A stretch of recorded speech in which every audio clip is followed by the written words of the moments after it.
Hey artists, here's a behind the scenes look at what I'm working on for the PaperDemon Art Role-playing game.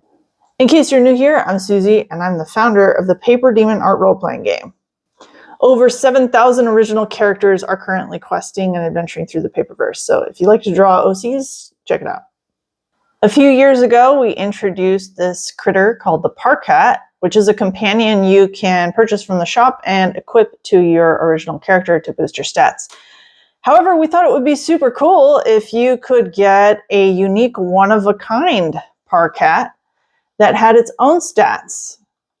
So we're working on some mechanics where you can randomly get a Parkat with different colors for its base coat, its markings, and feathers and tails. Right now we are refining the color palette for it. Some of the results that we're getting from these are a little bit odd, so we're trying to figure out what palettes we should use for the base versus the feathers. Initially, we were going to use the full palette for both the base and the tail and feathers, but now we're kind of deciding there's a lot of like muted colors in here that don't really work well for the feathers. So we're going to try and reduce the palette choices for the feathers and make them more bright and stronger. So I'm going to work on refining this palette and making it more limited so that we can get better results.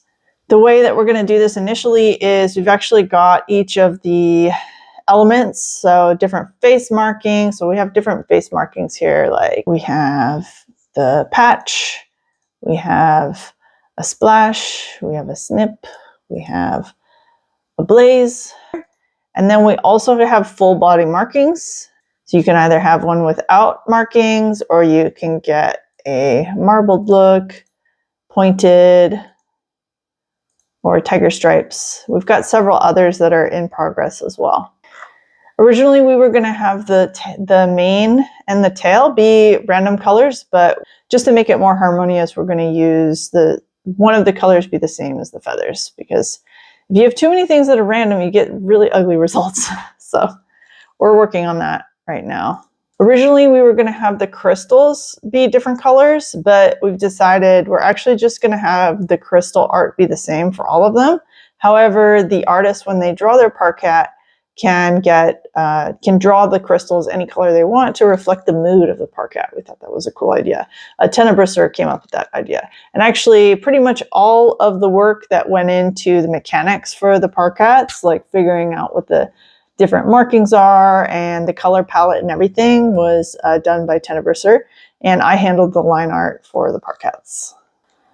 We're also still trying to figure out how we're going to handle like the sparkles and the reflective light colors. Like what I have in these samples is like I currently have it set to a blue color on glow dodge, which doesn't really look good if you change some of the colors. It looks weird. So I think we're going to take out like the little star sparkles for now and just make the sparkles a little less intense, and also just change the reflective light to be something closer to the base color. But I really like the look of this, how it's kind of like a purplish, bluish, glowing color. So I'll try and figure out a way to make this work, because it's kind of hard to figure out, since eventually what we're planning to do is have this automatically generated with code.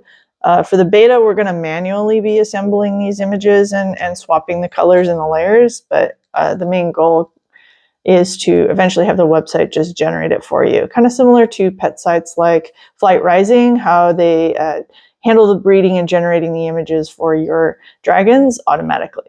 I hope you've enjoyed this inside look at what we're working on for the Parkat beta.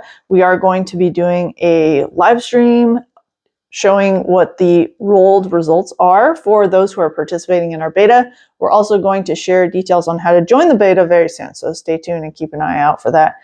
Links for that will be shared on our website at PaperDemon.com, as well as in our Discord server. And if you're not already currently a member of the PaperDemon Art RPG, there's a link to that in my profile, where you can create your original character and draw them on adventures through the Paperverse. You can join over 7,000 OCs that are already playing and adventure together, make new friends, battle monsters, complete quests, and have a lot of fun. So check it out, link in my profile, or visit PaperDemon.com.